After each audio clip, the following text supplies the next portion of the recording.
Ethan Myers never thought his life would feel this empty.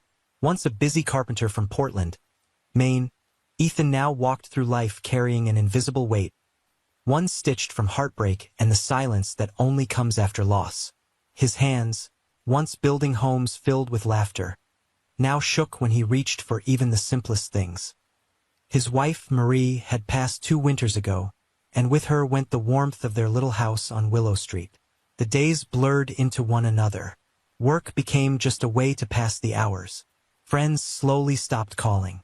Grief had a way of making the world small. On a rainy Tuesday afternoon, driven by a feeling he couldn't name, Ethan turned into the parking lot of the Harborview Animal Shelter. It wasn't planned. He didn't even know why he was there. He told himself he was just looking to fill the silence for an hour or two. But part of him, deep down, was searching for something he hadn't dared to hope for in a long time. A sign that life could still feel whole again. The shelter smelled like wet fur and disinfectant. The hum of flickering lights overhead filled the empty spaces between distant barks and whines. Row after row of metal cages lined the walls, each one holding a pair of sad, waiting eyes. Some dogs barked wildly, desperate for attention. Some sat silent, curled tightly in the corners like crumpled paper. And then he saw her, a small, thin Labrador mix, with a coat the color of storm clouds and eyes too tired for her young age. Her tag read Maggie. She sat quietly, unmoving, her nose pressed against the cold metal bars. Ethan knelt down, slowly reaching his hand toward her. What happened next caught him completely off guard. The moment his fingers brushed her trembling paw, Maggie let out a low, broken whimper. And then, she started crying. Not barking, not whining, crying. Deep, aching sobs that made Ethan's own chest tighten like a fist. For a long moment, man and dog simply stayed there, breathing in the hurt neither could put into words. But what Ethan didn't know, what he couldn't have guessed, was that Maggie's story was more heartbreaking than he could imagine. A story that was about to change both their lives forever. Maggie hadn't always lived behind cold metal bars. Once, she ran across wide fields under the open skies of Alberta, Canada.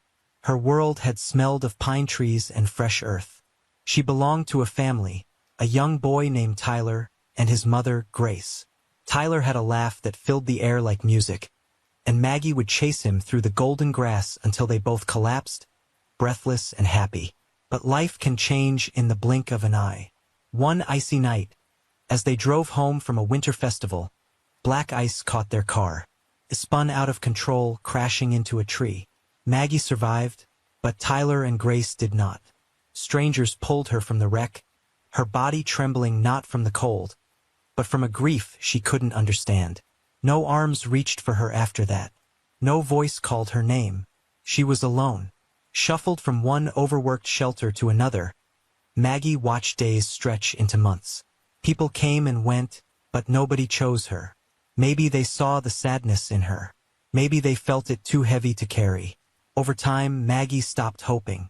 She stopped wagging her tail. She stopped believing. Now, with Ethan's hand reaching for her, she felt something stir. Something painful. Something dangerously close to hope. And Ethan, seeing those broken eyes, felt something shift deep inside his chest too. A whisper of connection. A silent understanding. 2 wounded souls meeting not by accident but maybe by grace. As he sat quietly beside her cage, the world outside the shelter seemed to fade away. It didn't matter that it was still raining. It didn't matter that he was late for work. All that mattered was the tiny, trembling creature in front of him, and the feeling that maybe, just maybe, they were meant to heal together. Pause here, emotional viewer engagement moment. Maybe you, watching right now, know that feeling too. The feeling of carrying invisible hurts. Of wishing someone, anyone, would just see the quiet battles you fight.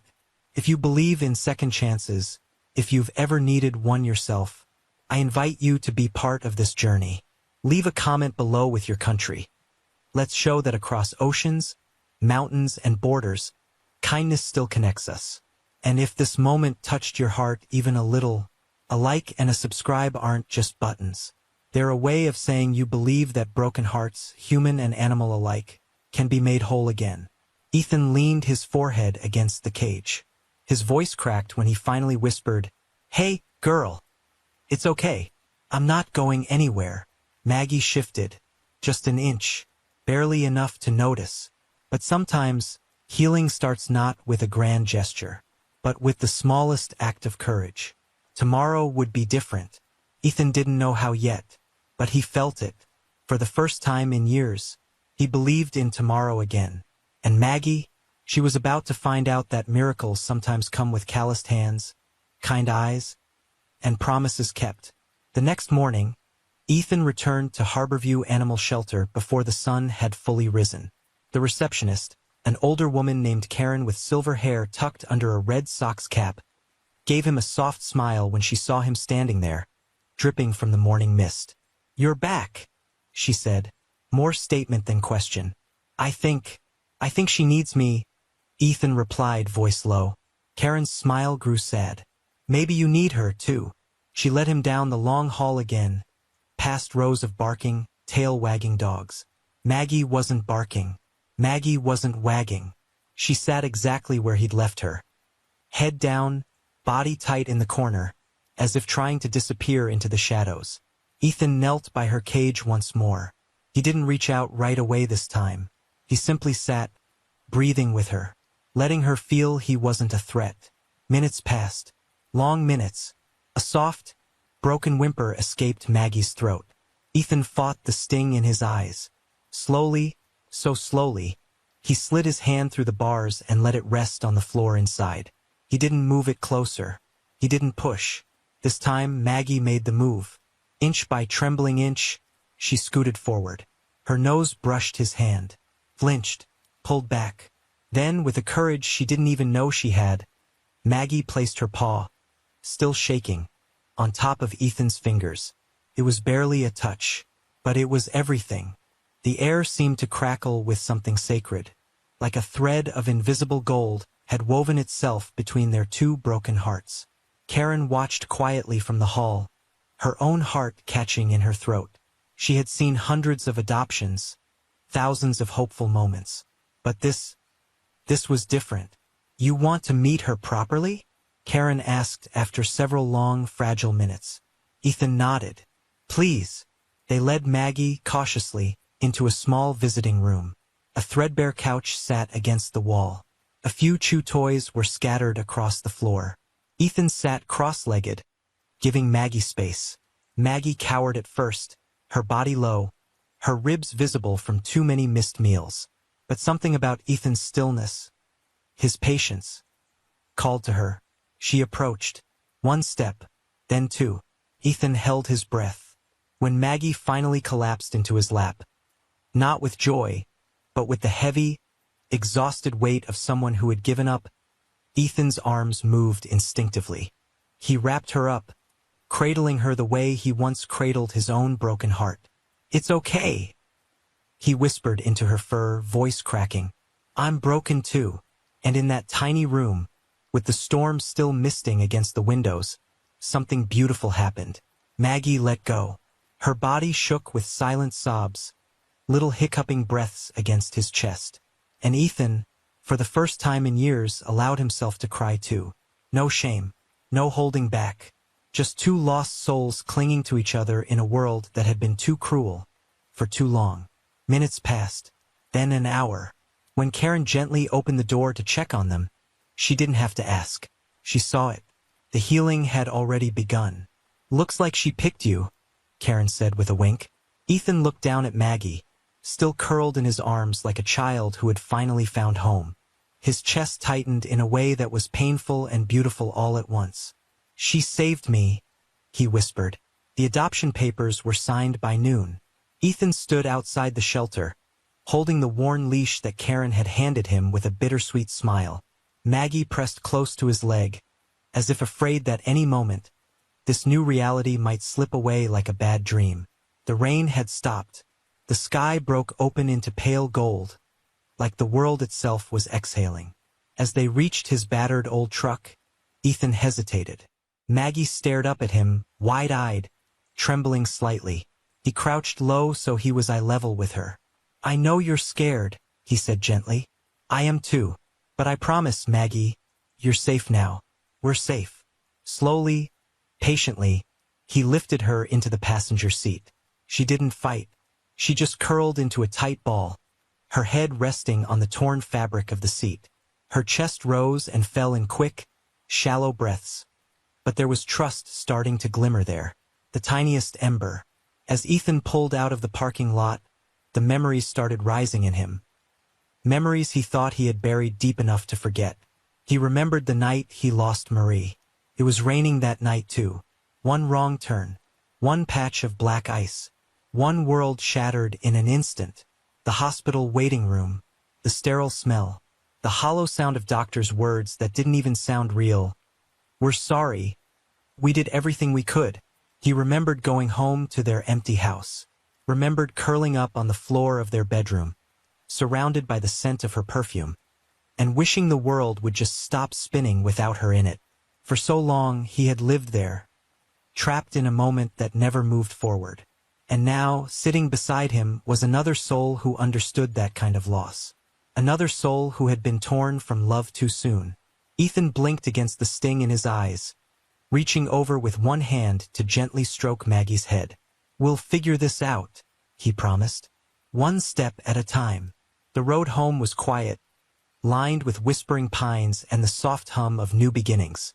When they arrived at Ethan's house, still frozen in time, still filled with pictures of a life that no longer was, Maggie hesitated at the door.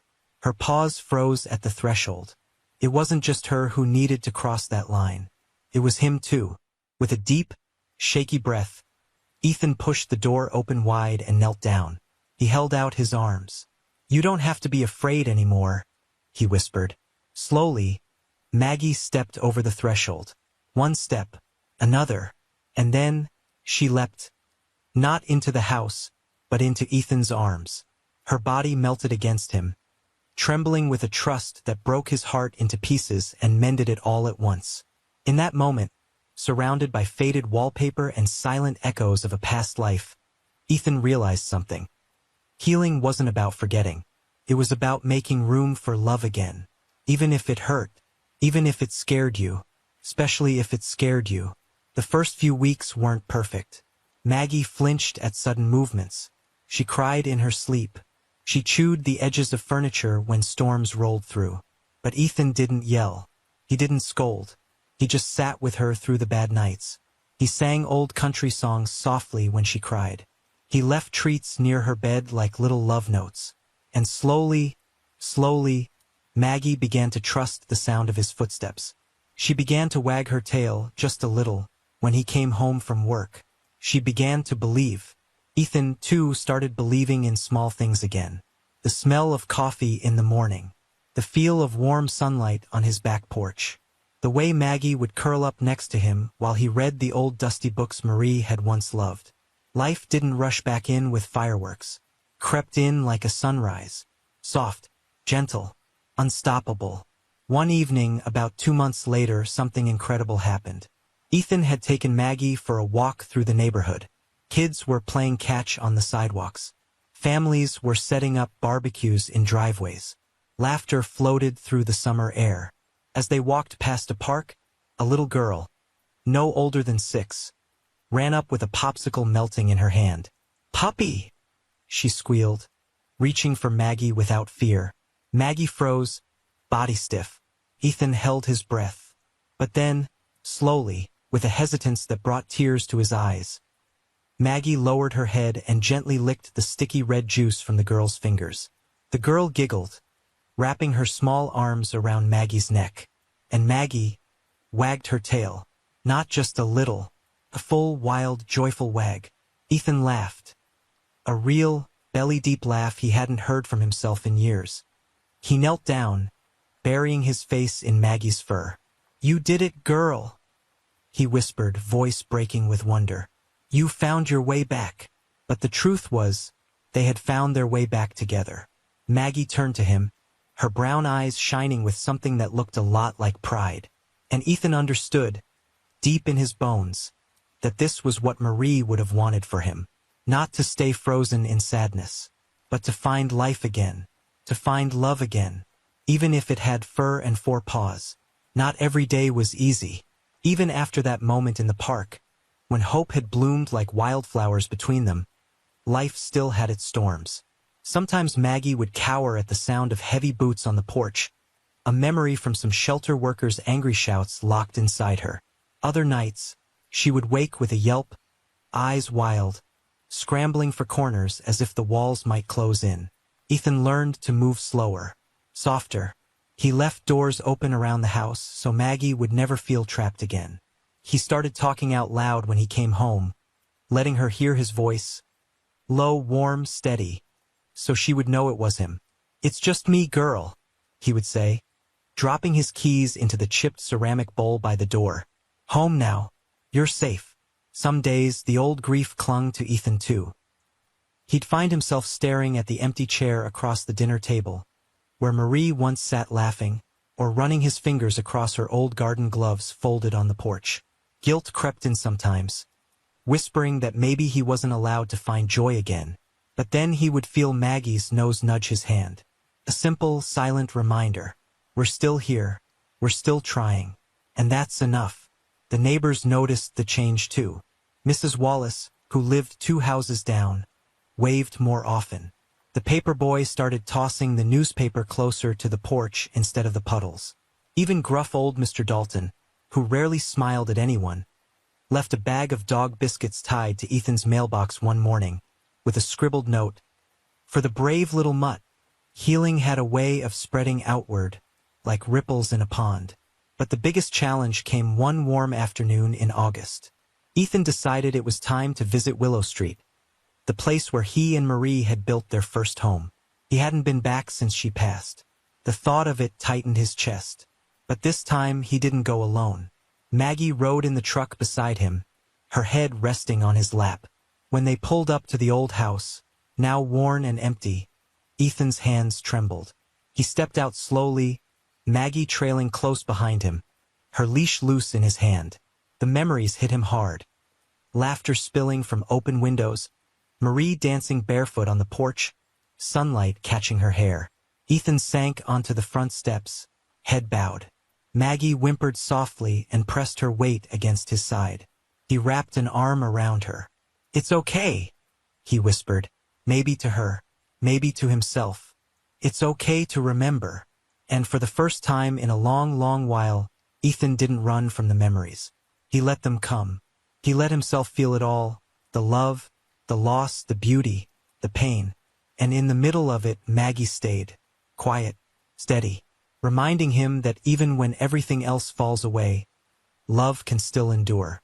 Maybe it didn't look the same. Maybe it limped instead of ran. Maybe it had scars. But it was still love. And that was enough. Autumn painted the town in gold and fire by the time Ethan realized just how far they had come. The crisp air carried the scent of fallen leaves and distant wood smoke. Kids ran in sweaters too big for them, and couples strolled past, hands linked, sharing quiet conversations. Life was humming all around them, and for the first time in what felt like forever, Ethan wasn't just watching from a distance. He was living it. Maggie padded faithfully at his side, her steps confident now, her eyes bright. No longer the shadow of a broken creature hiding behind bars. She had filled out too, her coat thick and glossy from months of good food, long walks, and even longer naps in sunbeams.